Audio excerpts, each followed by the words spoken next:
Friends দেখো আমি আজকে বিরিয়ানি রান্না করেছি। এদের চিকেন বিরিয়ানি, আর এই যে এদিকে রাইস আছে, এদিকে আলু আছে ভেজে রেখেছি। এই যে বিরিয়ানি দেখো দমে দিচ্ছি।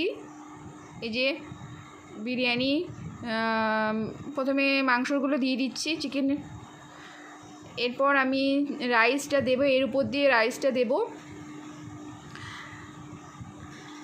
রান্না করতে তো কষ্ট হয়, কিন্তু করতে তো হবে, বলো গাইস। তো এই যে বিরিয়ানিতে আমি মাংসের উপরে সেই চালগুলো দিয়ে দিচ্ছি, নিচে মাংস আছে, ওই চাল দিয়ে দিচ্ছি আস্তে আস্তে করে, যাতে একসঙ্গে না দেওয়া হয়, আস্তে আস্তে করে চারিদিকে ছিটিয়ে ছড়িয়ে ছিটিয়ে দিতে হয় মাংসতে, যাতে ঢেকে যায় মাংসগুলো। এই যে আর এদিকে চিকেন আছে, এই যে চিকেন বিরিয়ানি হচ্ছে। আর এই যে আলু ভেজে রেখেছি লাল লাল করে। তো কে কে খাবে চলে আসো।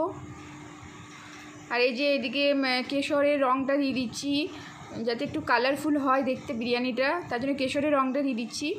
কেশরটা দুধ দিয়ে ভিজিয়ে রেখেছিলাম, তো সেটা দিয়ে দিচ্ছি রঙটা। আলুটাও তার মাঝে দেবে, এখানটাও কেশর দিয়ে দিচ্ছি, কেশরের রঙটা।